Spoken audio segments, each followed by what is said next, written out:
Welcome to Shri classes. आज हम लोग बिहार एसएससी सेट नंबर 12 से जीके, जीएस और करंट अफेयर्स के प्रश्नों को विस्तार पूर्वक डिस्कस करेंगे। तो क्वेश्चन नंबर फर्स्ट है हमारा कि 1986 में राजीव गांधी सरकार ने लोकतंत्र के लिए पंचायती राज संस्थाओं को पुनरुद्धार और विकास पर एक समिति की नियुक्ति किसकी अध्यक्षता में की? तो 1986 में राजीव गांधी सरकार ने लोकतंत्र के लिए संस्थाओं का जो अध्यक्ष एक समिति का जो है नियुक्त किए थे वो किए थे एल.एम. सिंघवी के नेतृत्व में, अर्थात इनके अध्यक्षता में एक समिति का निर्माण किया गया था। ठीक है, जो लोकतंत्र के लिए पंचायती राज संस्थाओं को पुनरुद्धार और विकास पर आधारित थी। नेक्स्ट है हमारा कि निम्नलिखित कथनों में से कौन सा सही है? ऑप्शन ए है कि राज्यसभा के 12 सदस्य को राष्ट्रपति द्वारा नामित किया जाता है। तो यहाँ पर ऑप्शन ए जो है यह सही है। राज्यसभा का जो 12 सदस्य होता है इसको राष्ट्रपति द्वारा मनोनीत किया जाता है और राज्यसभा को अपर हाउस बोला जाता है। क्या बोला जाता है? तो अपर हाउस राज्यसभा को बोला जाता है, जबकि लोअर हाउस जो है यह लोकसभा को बोला जाता है। राज्यसभा में जो अधिकतम सीट होता है, अधिकतम सीट का संख्या है 250 और अगर पूछा जाए वर्तमान में कितना है तो वर्तमान में राज्यसभा में 245 सदस्य हैं। ठीक है, नेक्स्ट है हमारा कि सूची 1 तथा सूची 2 को मिलान कीजिए। सूची 1 में पंचवर्षीय योजना है और सूची 2 में आरंभ वर्ष दिया हुआ है। पहला है कि 5वीं पंचवर्षीय योजना, तो 5वीं पंचवर्षीय योजना 1974 में हुआ था। तो इस आधार पे पहले हम लोग देख लेते हैं क्या कोई एक कंफर्म होना चाहिए। द्वितीय पंचवर्षीय योजना यह सबसे कम होगा, तो अर्थात 1956 के करीब में जाएगा। 8वीं पंचवर्षीय योजना और 7वीं पंचवर्षीय, तो 8वीं पंचवर्षीय योजना तो सबसे ज्यादा टाइम इसी में लगेगा, अर्थात सबसे लास्ट में ये आएगा। तो यहाँ पर हो जाएगा सी का 4 होगा। तो उस आधार पे हमको 8वीं पंचवर्षीय योजना के विषय में पता चल रहा है। तो सी का 4 देखेंगे किसमें है, तो सी का 4 हमको मिल रहा है ऑप्शन बी में, अर्थात यहाँ से ऑप्शन बी। 5वीं पंचवर्षीय योजना 1974 में हुआ था, द्वितीय पंचवर्षीय योजना 1956 में हुआ था और 7वीं पंचवर्षीय योजना 1985 में हुआ था। यह जो मैच द फॉलोइंग है इसमें कभी कभी एक क्वेश्चन भी अगर आप सटीक जानते हैं तो उससे आपका काम चल जाता है। नेक्स्ट है हमारा कि पिछड़े एवं विकासशील देशों के लिए रोलिंग प्लान का सुझाव किसके द्वारा दिया गया था? Option A G Myrdal, option B है W.A. Lewis, option C R Nurkse और ऑप्शन डी ए सिमुलेशन। तो यहाँ पे हो जाएगा ऑप्शन ए जी मिडल के द्वारा जो है पिछड़े एवं विकासशील देशों के लिए रोलिंग प्लान का सुझाव दिया गया था। निम्नलिखित में से किस लोक नृत्य का संबंध असम राज्य से नहीं है? तो यहाँ पे हो जाएगा ऑप्शन डी बधाई जो है इसका जो संबंध है यह मध्य प्रदेश से है। किससे है? तो मध्य प्रदेश से इसका संबंध है। और शेष जो है नट पूजा, चोंगली और बिहू यह इसका संबंध असम से है। नेक्स्ट देखेंगे हम लोग कि निम्नलिखित में से कौन अर्थशास्त्री राष्ट्रीय आय पर दूरगामी कार्य किए थे? तो राष्ट्रीय आय पर जो दूरगामी कार्य किए थे वो थे वी.के.आर. रॉ। ठीक है, और अगर पूछा जाए यहां से कि भारत में प्रथम अर्थशास्त्री किसको माना जाता है, तो भारत के प्रथम अर्थशास्त्री थे दादा भाई नौरोजी। ठीक है, इस चीज को ध्यान रखिएगा। एकाधिकार का अर्थ है, तो एकाधिकार का अर्थ होता है एक विकृता, ऑप्शन सी। अंतर्राष्ट्रीय तिथि रेखा कौन सा है? तो अंतर्राष्ट्रीय तिथि रेखा 180 डिग्री देशांतर होता है।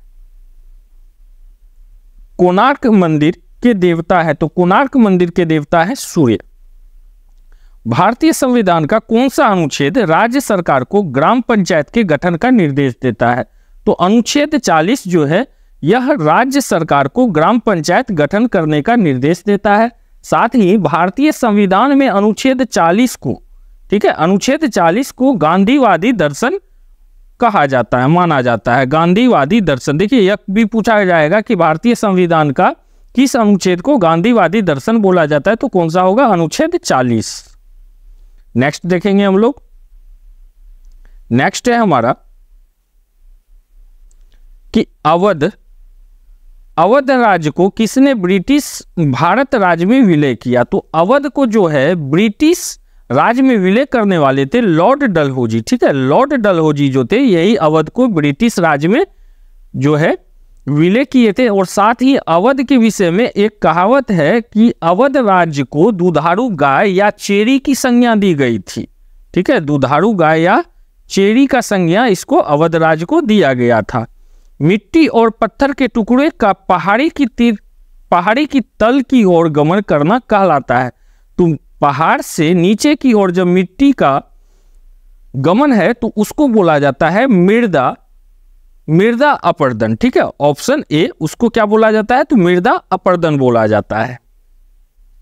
और मृदा अपर्दन मुख्यतः जो है यह कब होता है? तो यह हवा और जल से होता है। हवा और जल से क्या होता है? तो मृदा अपर्दन होता है। नेक्स्ट है प्यूर्टो रिको खाई। प्यूर्टो रिको ट्रेच जो है निम्नलिखित में से किस महासागर में स्थित है?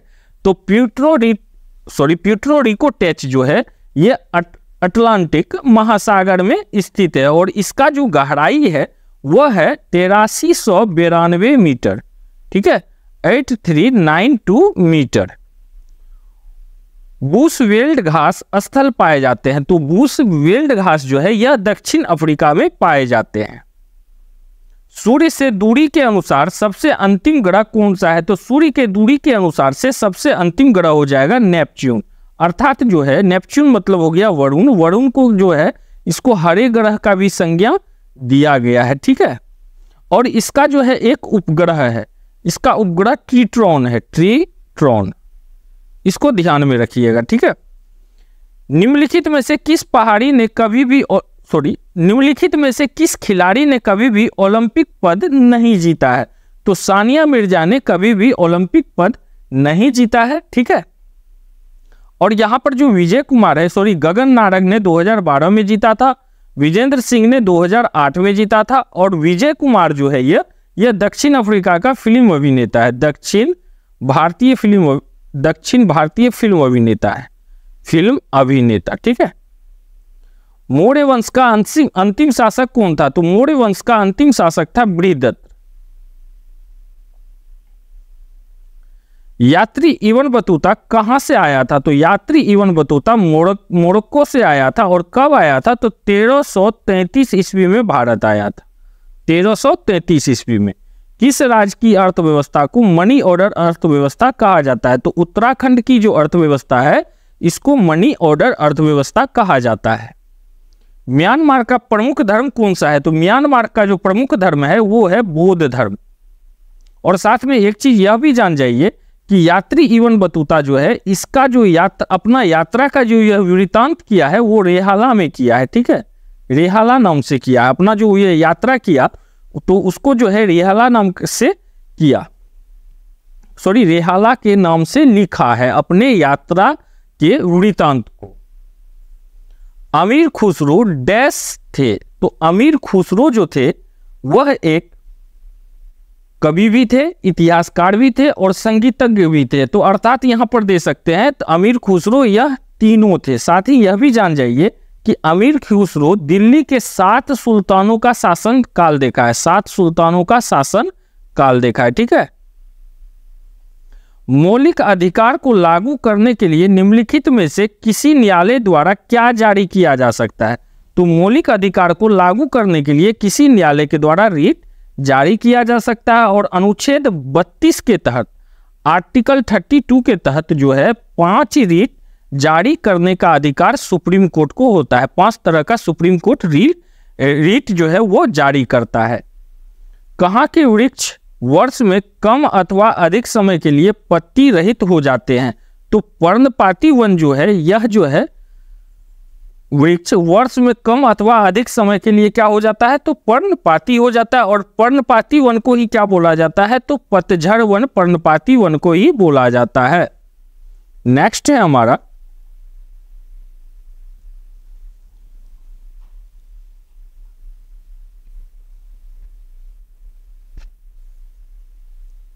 है प्रसिद्ध विरूपाक्ष मंदिर कहाँ अवस्थित है? तो प्रसिद्ध विरूपाक्ष मंदिर जो है यह हम्पी में अवस्थित है। अब देखिए हम्पी का जो हम्पी जो है यह विजयनगर का राजधानी था। विजयनगर का राजधानी कौन है? तो हम्पी है। साथ ही यहाँ पर यह जब भी जानेंगे कि विजयनगर का जो स्थापना हुआ था यह हुआ था 1336 ईस्वी में। और विजयनगर का स्थापना जो है हरियर एवं बुक्का ने की थी। ठीक है, हम्पी निम्नलिखित में से किसके ऊपरी तट पर स्थित है? तो हम्पी जो है वो तुंगभद्रा नदी के ऊपरी तट पर स्थित है। ठीक है, और हम्पी जो है अब पूछा जाए वर्तमान में कहा, तो हम्पी कर्नाटक में है। ठीक है, कर्नाटक में। गोलकुंडा के मुस्लिम राज्य का उदय किस प्राचीन हिंदू साम्राज्य के अवशेषों से हुआ था? तो गोलकुंडा के जो मुस्लिम राज्य का जो उदय है वो वारंगल उदय प्राचीन हिंदू साम्राज्य वारंगल के अवशेष से हुआ था, और वारंगल में काकतीय वंश की स्थापना की गई थी। ठीक है, वारंगल में क्या का स्थापना किया गया था? काकतीय वंश के द्वारा वारंगल का स्थापना किया गया था। वारंगल में काकतीय वंश की स्थापना की गई थी। नेक्स्ट है हमारा कि फारस में आने वाले अब्दुल रज्जाक की हम्पी यात्रा के समय दक्षिण भारत में विजयनगर शासक कौन था? तो उस समय विजयनगर के शासक थे देवराय द्वितीय। वेद शब्द का अर्थ है, तो वेद शब्द का अर्थ है ज्ञान। सांभर लवन झील कहाँ स्थित है? तो सांभर लवन झील जो है यह राजस्थान में स्थित है, और सांभर झील भारत का सबसे खारे पानी की झील है। खारे पानी की झील कौन सी है? तो सांभर लवन झील है। ठीक है, भारत की सबसे पहली रेलगाड़ी कब चलाई गई थी? तो भारत की सबसे पहली रेलगाड़ी 1853 ईस्वी में चलाई गई थी। ठीक है, 16 अप्रैल 1853 ईस्वी में बम्बई से, जो वर्तमान में अभी मुंबई है, तो बम्बई से थाने के बीच में चलाई गई थी, और यह कितना दूरी था? तो 34 किलोमीटर का दूरी में चलाया गया था। निम्नलिखित में से वह नदी कौन सी है जिसका उद्गम भारतीय क्षेत्र में नहीं हुआ है? तो ब्रह्मपुत्र नदी जो है इसका उद्गम भारतीय क्षेत्र में नहीं हुआ है, यह तिब्बत के मानसरोवर झील के करीब में हुआ है। तिब्बत के मानसरोवर झील के पास हुआ है, मानसरोवर। ठीक है, नेक्स्ट देखेंगे हम लोग कि डैश को स्वतंत्रता आंदोलन की ग्रैंड ओल्ड लेडी कहा जाता है? तो अरुणा आसफ अली को स्वतंत्रता आंदोलन का ग्रैंड ओल्ड लेडी कहा जाता है। निम्नलिखित में से कौन ताशकंद समझौते से संबंधित है? तो लाल बहादुर शास्त्री जो है यह ताशकंद समझौते से संबंधित है, और ताशकंद समझौता जो है यह 1965 में हुआ था भारत, इंडिया और पाकिस्तान के बीच में। ठीक है, इंडिया और पाकिस्तान के बीच में। जनगणना 2011 के अनुसार जनसंख्या घनत्व का सही अवरोही क्रम, तो सबसे ज्यादा जनसंख्या घनत्व था बिहार का, फिर आता है बंगाल और फिर आता है केरल। जनसंख्या घनत्व का अर्थ हो गया कि 1 किलोमीटर के अंदर में कितना लोग रहता है, इसको जनसंख्या घनत्व बोला जाता है। और अगर जनसंख्या का बात किया जाए तो सर्वाधिक जनसंख्या रहा था उत्तर प्रदेश का। आमेर महल कहां पर स्थित है? तो आमेर का महल यह जयपुर में स्थित है, और सवाई जय सिंह जयपुर के प्रसिद्ध शासक रहे हैं। कौन? सवाई जय सिंह। ठीक है, यह जयपुर के प्रसिद्ध शासक रहे हैं। निम्नलिखित में से कौन सा एक बाघ संरक्षित स्थल नहीं है? तो सुल्तानपुर जो है यह क्या है? तो एक बाघ संरक्षक स्थल नहीं है।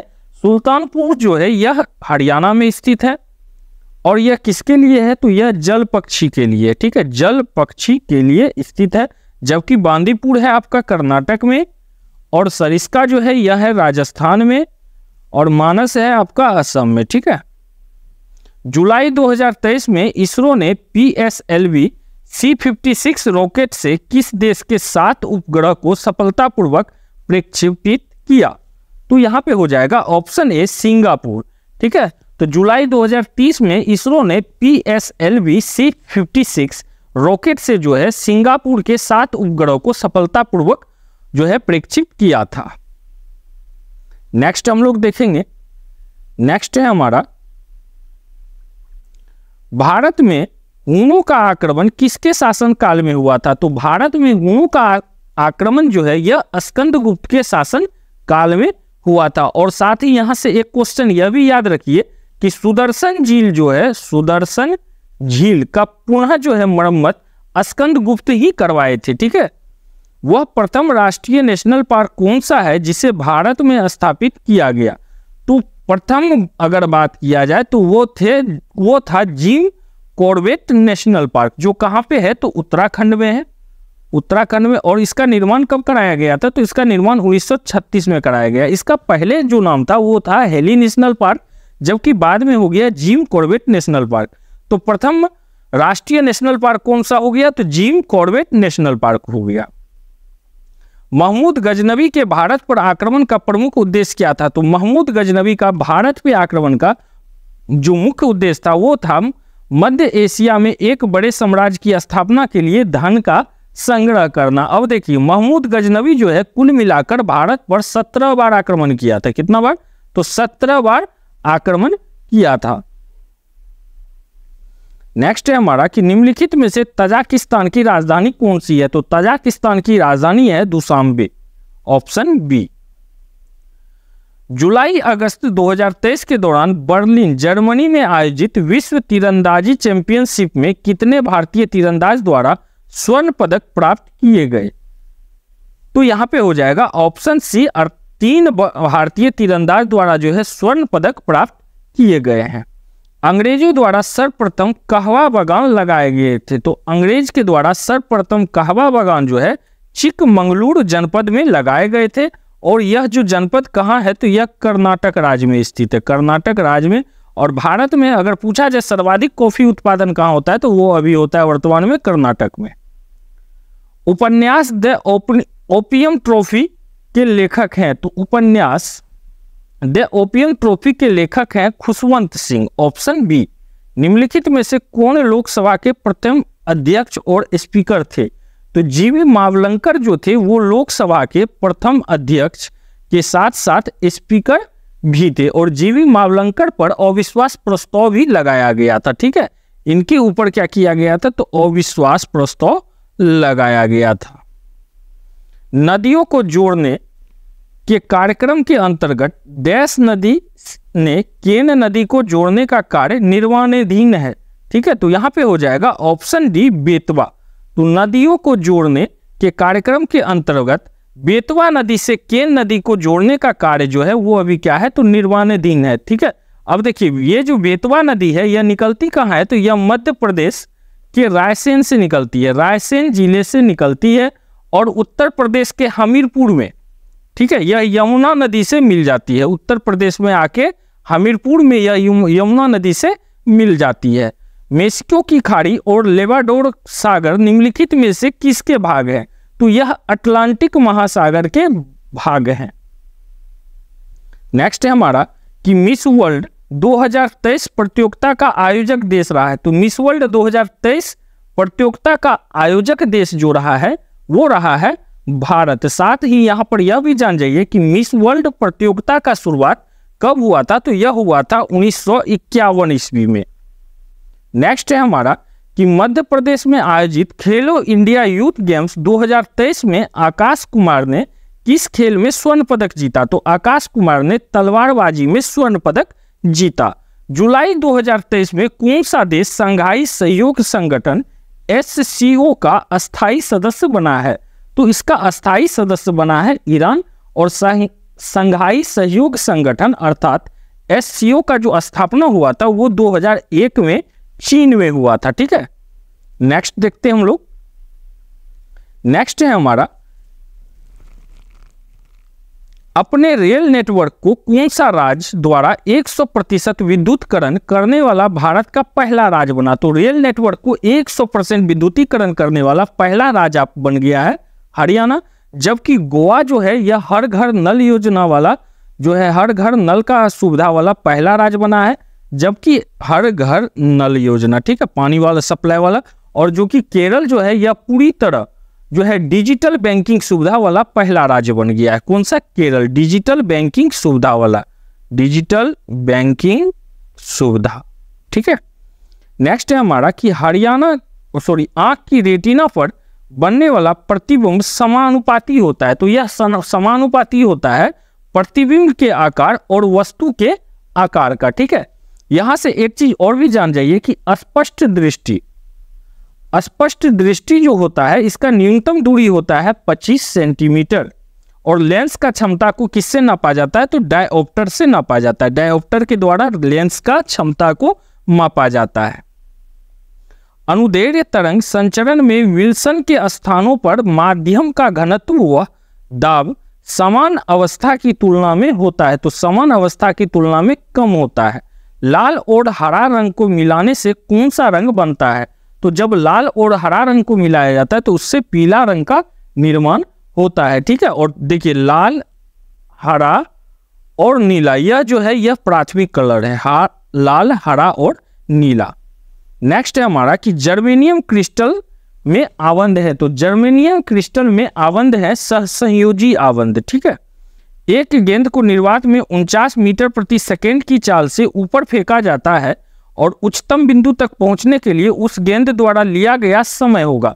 तो उच्चतम बिंदु तक पहुंचने के लिए उस गेंद के द्वारा लिया गया समय होगा 5 सेकेंड, क्योंकि t इक्वल टू क्या होता है, u/g होता है।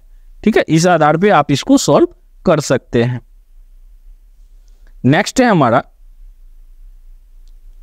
देखिए 49 बाय आपका हो गया इधर 9.8, तो जैसे 9.8 तो पॉइंट ऊपर आ गया, तो अब इसको कटा लीजिए, यहां से कट गया 2 बार में, 2 से कट गया 5 बार में, अर्थात 5 सेकेंड। परम शून्य तापक्रम पर अर्धचालक की चालकता होती है, तो परम शून्य तापक्रम पर अर्धचालक का जो चालकता होता है वो होता है 0। कैथोड किरणें हैं, तो कैथोद किरणें जो होते हैं यह इलेक्ट्रॉन की धारा है, ऑप्शन ए। और देख लीजिए कैथोड किरणें जो है केवल उच्च ऊर्जा वाले इलेक्ट्रॉनों का पुंज है। नेक्स्ट है हमारा कि मानव शरीर में कहाँ पाचन एवं श्वसन मार्ग एक दूसरे को अतिक्रमित करते हैं?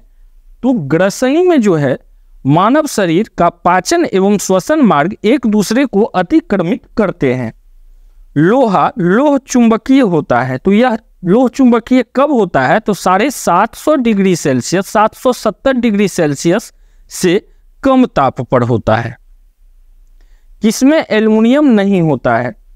तो फ्लोरोस्पार में एल्युमिनियम नहीं होता है, इसका रासायनिक सूत्र होता है CaF2। कृत्रिम डायलिसिस का प्रयोग होता है, तो कृत्रिम डायलिसिस का प्रयोग वृक्क के प्रतिस्थापन में होता है। नेक्स्ट देखेंगे हम लोग,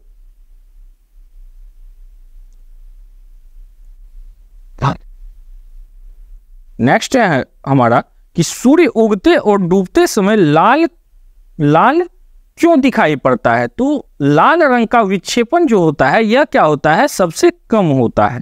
ध्वनि तरंग एक स्थान से अन्य स्थान तक किसी राशि x का स्थानांतरण करती है, तो राशि x है, तो राशि x जो है वो क्या है, ऊर्जा है, ऑप्शन डी। मानव शरीर की सबसे बड़ी ग्रंथि कौन सी होती है? तो मानव शरीर की सबसे बड़ी ग्रंथि होती है यकृत, और इसका जो वजन होता है वो होता है 1.5 से 2 kg तक का यह होता है। आमाशय में भोजन के पश्चात क्या मिलता है? तो आमाशय में भोजन के पश्चात मिलता है जठर रस। ठीक है, नेक्स्ट है हमारा मांस, अंडा, मछली का यकृत तथा दूध निम्न में से किसका स्रोत है? तो यह है विटामिन डी का स्रोत, ऑप्शन डी। और देखिए विटामिन डी का जो है प्राकृतिक स्रोत जो होता है वो क्या होता है, सूर्य का रोशनी होता है, और इसका नाम जो ऐसा नाम है वो है कैल्सिफेरॉल। ठीक है, और विटामिन डी के कमी से कौन सा रोग होता है? तो रिकेटस होता है, रिकेटस होता है। रक्त समूहों को सर्वाधिक रक्तदाता कहा जाता है, इनमें निम्न से कौन सा एंटीजन पाया जाता है? तो इनमें जो है कोई एंटीजन नहीं पाया जाता। यह क्या होता है? तो डोनर ग्रुप होता है, यह किसी को भी ब्लड दे सकता है। एल्किन का सामान्य सूत्र क्या है? एल्किन का सामान्य सूत्र है CnH2n, अर्थात ऑप्शन सी। पानी से भरे गिलास में बर्फ का एक टुकड़ा तैर रहा है, टुकड़े के पूरा पिघल जाने पर गिलास का पानी का तल, तो गिलास का पानी का तल क्या रहेगा? तो अपरिवर्तित रहता है। ठीक है, नेक्स्ट है हमारा जब किसी धातु को गर्म किया जाता है तो इसका प्रतिरोध, जब किसी धातु को गर्म किया जाता है तो इसका प्रतिरोध क्या होता है? तो बढ़ जाता है। सब्जी के रूप में खाया जाने वाला छत्रक है, तो सब्जी के रूप में कवक जो है वो खाया जाने वाला छत्रक है। नेक्स्ट है हमारा कि डीएनए संरचना का मॉडल किसने दिया? तो डीएनए संरचना का मॉडल वाटसन और क्रिक ने दिया।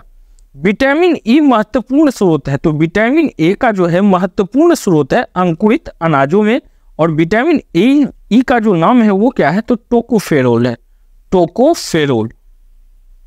ठीक है। और विटामिन ई से जो है जनन शक्ति कम होता है। अगर विटामिन ई का कमी हो जाता है तो उससे क्या होता है, तो जनन शक्ति कम होता है। तो इसी के साथ हम लोग सेट नंबर 12 को विस्तार पूर्वक डिस्कस किए। तो आप लोग वीडियो को लाइक, शेयर और सब्सक्राइब करें। मिलते हैं एक नए सेट के साथ। धन्यवाद।